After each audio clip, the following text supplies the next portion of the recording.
So let's start off with this remarkable story of how biological psychiatry, Catholicism and the general state of society in Melbourne contributed to the making of one of the main treatments of what came to be called bipolar. And I believe that it's still used today. It is still used today. I know it's still used today in terms of treating various depressions within the bipolar spectrum. Now, as I say, it's particularly instructive about how this came about. Here we see the great man, John F. Cade, Jack Cade. Rather unnervingly, a few years back, I had a Cade in the class. And of course, as you would expect, he was related. Actually, my wife had another Cade in a creative writing class up at Bundoora, and both of them were grandchildren of the great man. And so I was a bit worried about what I was saying, but he didn't sort of seem to get too upset about it. Remarkable man, remarkable for the breakthroughs that he brought about. Here we see him later on in life, driven by an underlying belief in the biological basis of manic depression, driven by this belief above all else. Cade was obviously Victorian, born and bred, Catholic educated psychiatrist. He had been, like many of his generation, caught in the Singapore debacle, disaster, and had spent much of the Second World War in a prisoner of war camp. When he returned to Melbourne, he was placed in charge of the repatriation mental hospital up at Bundoora, which is part of that whole suite of institutions. And it's there that he conducted his experiments, first on guinea pigs, then on himself, and then on a whole range of patients. So he believes he's got a theory as to why manic depression occurs.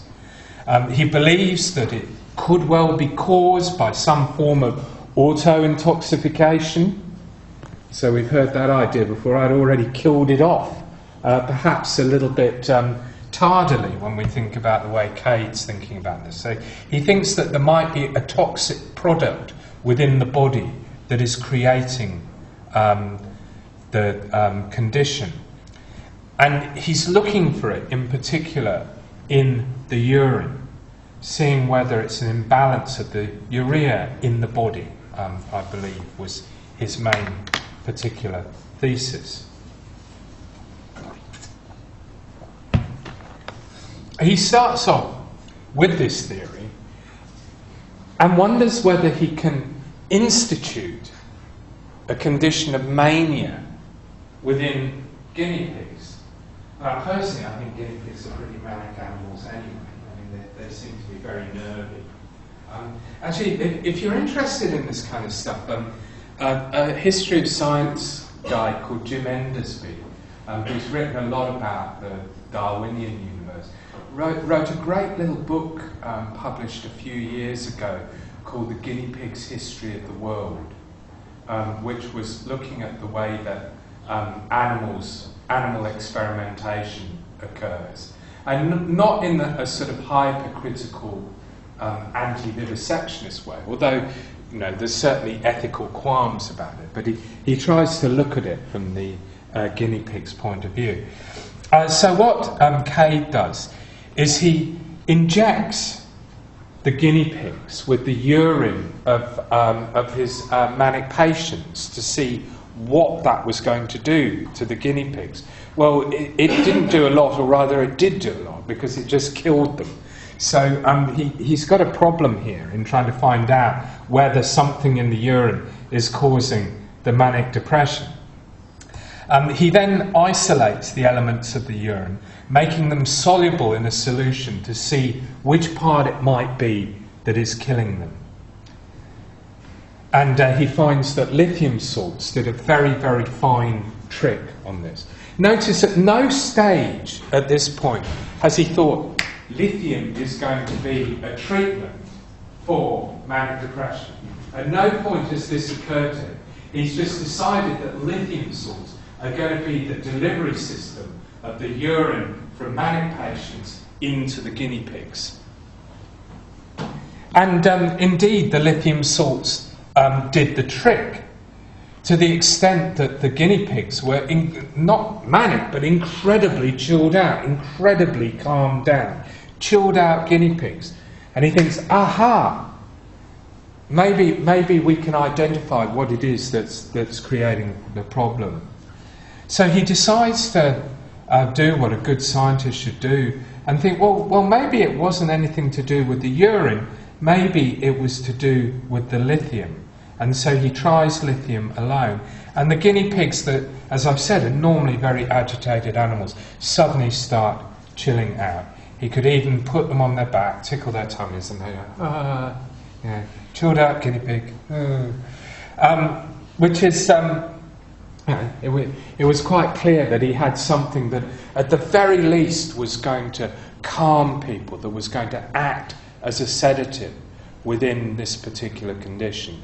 And like many people involved in this, he was a brave man.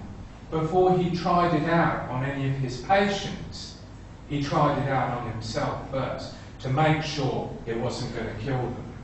It has to be said again, notice, there's no random controlled trial going on here. So a very interesting chain of inferences. And then there is the whole contextual background to Cade being involved in this stuff in the first place. So I said, he tried it on the Mannix, not Cardinal Mannix, but Cardinal Mannix has a very, very important part to play in this. What I'm suggesting is that even to be looking in this area was a direct result of his Catholic background. Now, today we live in a multicultural society. We live in a society where, there's religious divides, there's religious concerns, but it's not a defining feature of our culture and life. Not in the way that it was in, say, Melbourne in the 1940s or 1930s, or indeed Sydney, where many of the kind of older divisions that were apparent within British society were very much ongoing in Australia itself.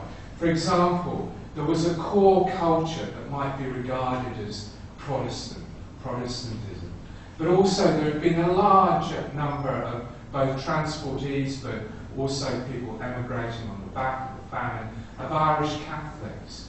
And the history of Catholic Protestant relations, particularly within the context of Ireland, the sectarianism that often led to Catholics being excluded from important positions on the basis that they were Catholics, was a shaping, defining feature of Irish society, of British society. And during the early part of the 20th century, it was definitely a part of Australian society as well. And it was firmly ingrained in Melbourne itself. That's not to say that the Catholics did not have power or influence. Probably compared to, say, Britain, it was enormous and driven by individuals like Cardinal Daniel Mannix, who seemed to want to shape every aspect of Catholic life in Melbourne. It had a kind of force of its own. So we're talking about a society that is sectarian, that to some degree Catholics can be excluded from certain things. And one of the things that they seem to be excluded from was Melbourne University, particularly in terms of psychology and in medicine as well. It was very difficult for people like Cade to get a decent training in what he wanted to do because he was excluded from the primary institution of training and accreditation in Melbourne, this very university.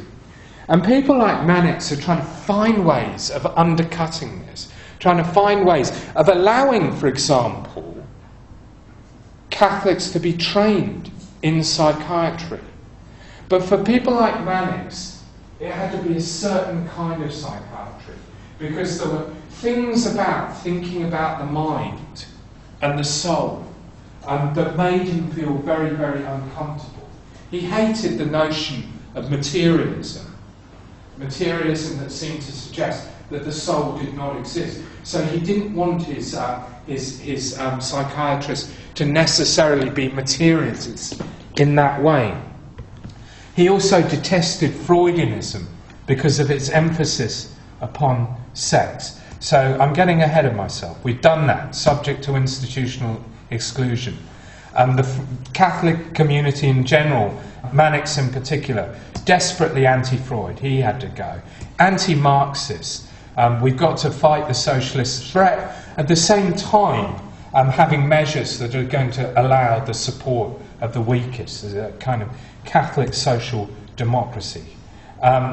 So Marx has got to go. Now, the interesting thing about this is that somatic psychiatric science, the kind that isn't necessarily being practiced by people at Melbourne University, looks like it can combat materialism in all its nasty guises. And it's through this system and through these influences that Cade is trained. He also becomes something of a poster boy within this particular area, because of his emphasis on developing a form of Catholic psychiatry that can combat Freudianism and Marxism.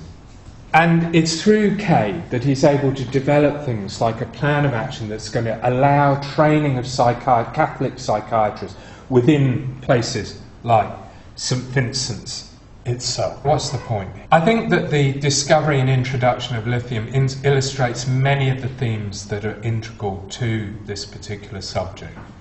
The somatic theory of psychiatric illness, somatic treatments discovered accidentally, initial development shaped by social forces, in this instance unique to Melbourne, subsequent success that shapes society and culture.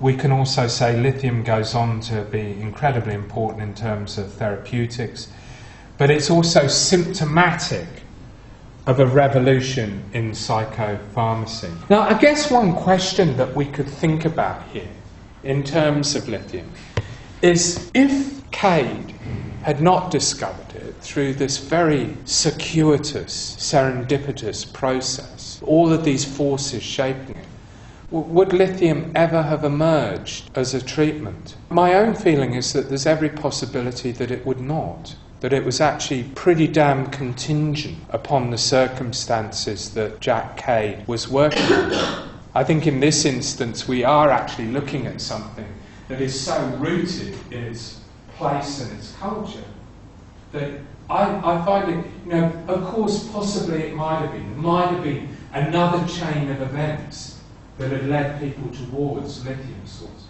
That is always possible. But there is no inevitability about this process. There is no inevitability about it at all. In which case I would say that the discovery of lithium was pretty contingent. That might be less the case with the others, but anyway, I'm saying it's symptomatic of a revolution in psychopharmacy. Similarities with chlorpromazine and its development, which we're going to look at in a second. And then the subsequent development, large drug companies taking it up. What we're seeing is this process of drugs in search of a treatment. And of course it becomes the principal weapon against psychiatric illness. And this is the point. They still really don't know why these things are actually working.